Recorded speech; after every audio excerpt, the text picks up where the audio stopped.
Apa hukum orang yang mendakwa dia keturunan Nabi bukan keturunan Nabi?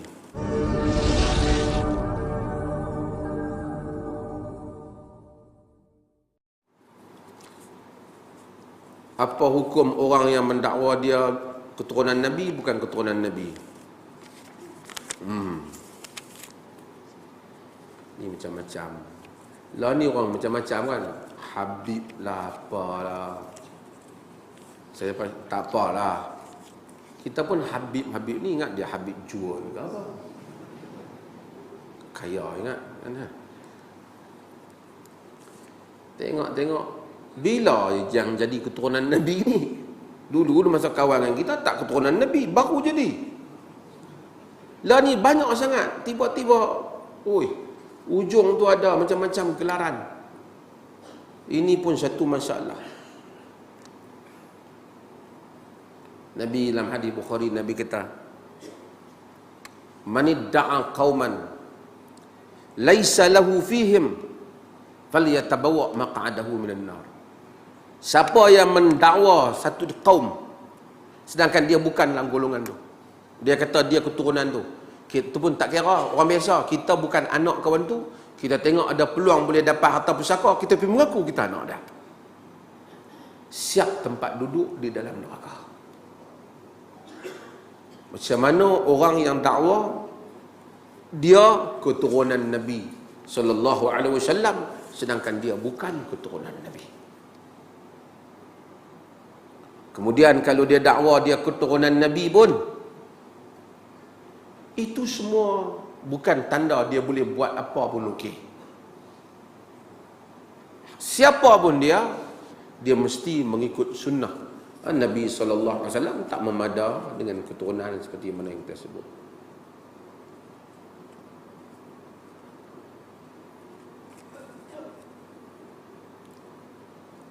Adakah Siti Kasim anak Kasim Ahmad?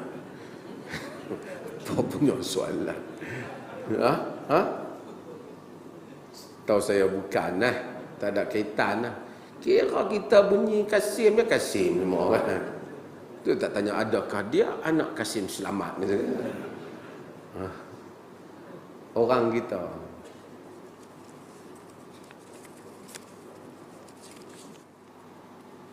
Adakah kiamat berlaku pada hari Jumaat? Abang kata kiamat berlaku hari Jumaat, baru ketak sikit main-main Jumaat. Ada orang dia duk kalut, bila nak berlaku kiamat ni?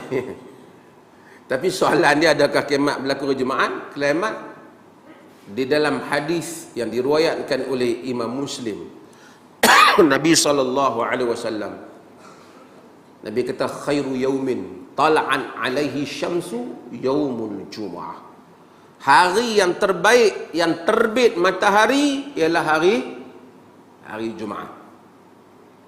Fihi khuliqa Adamu wa fihi udkhilal jannah. Pada hari Jumaat itulah diciptakan Adam, dan pada hari Jumaat juga dimasukkan Adam dalam syurga. Cuma Nabi kata wa fihi ukhraja min, pada hari Jumaat juga dikeluarkan Adam daripada syurga.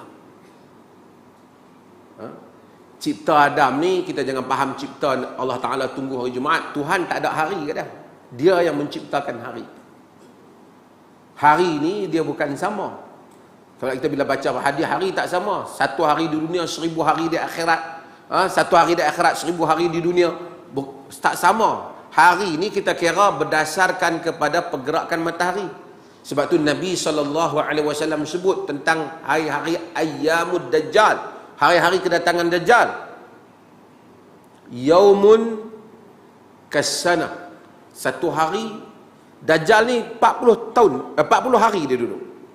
Yaumun kasana, satu hari seperti setahun. Ada satu hari Dajjal tu dalam 40 hari tu sama dengan setahun. Wa yaumun kasyahr, ada satu hari sama dengan sebulan. Ada satu hari sama ke Jumaat, sama dengan seminggu. Wasairu ayyamihi ka ayyamikum, dan selain itu hari-hari dia sama dengan hari-hari kamu. Jadi sahabat tanya macam mana nak semayang, Nabi suruh suruh uqdurahu qadrahu. Nabi suruh hukum agak-agaklah. Hari al-yaumul ladzi kasana, hari yang seperti setahun tu nak semayang macam mana? Takkan tunggu semayang subuh lagi 3 bulan semayang pula apa? Pasal dia hari, bila dia, kita yang tengok jam ni kita kira hari bergerak. Kalau jam tak ada, lagi matahari tak ni, matahari tak duduk pacak di tengah, kita kira tak tengah hari lari ya? Sebab tu sahabat dia tanya bila berlaku tu, sahabat tak tanya bila tu Rasulullah dia dah keluar Dajjal ni, dia duduk buat apa? Sahabat teringat apa? Nak semayang macam mana? Tu sahabat, kita fikir lain. Tapi saya nak cerita, Allah tak terikat dengan hari, pasal dia menciptakan hari dan masa. Cuma dia cerita Adam tu, oleh kerana Adam tu duduk dalam sistem masa, maka dia diciptakan pada hari Jumaat.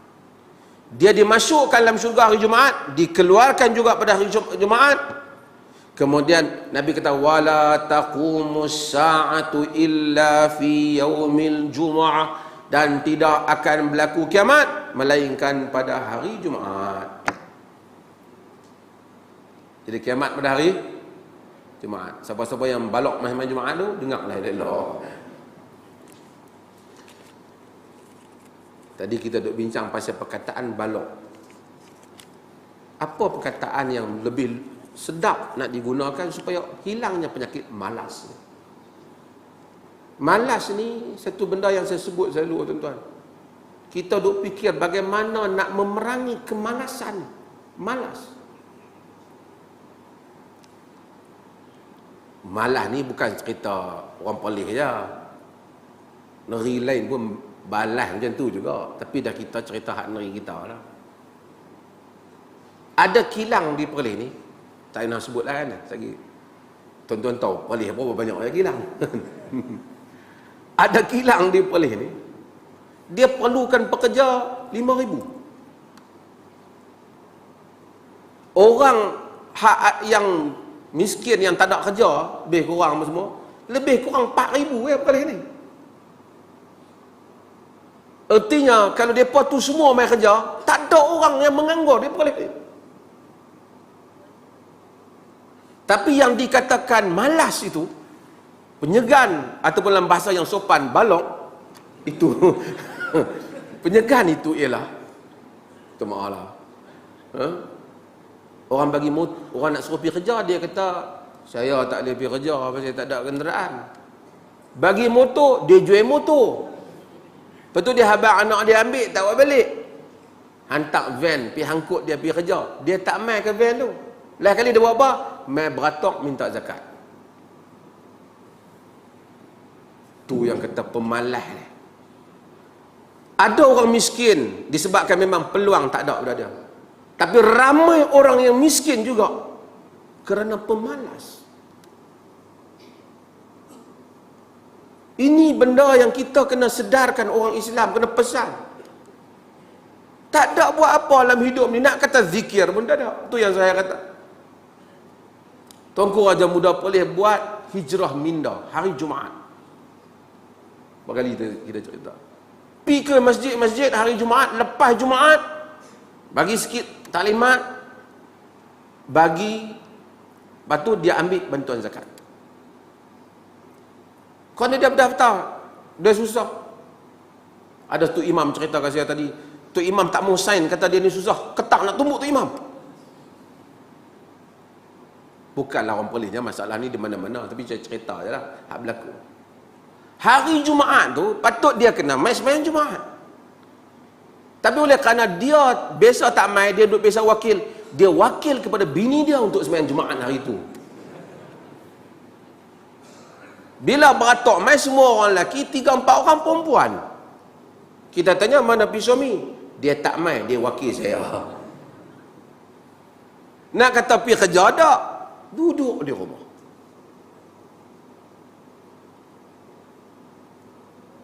Ini sebab tu agama ni dia tentang kemalasan ni.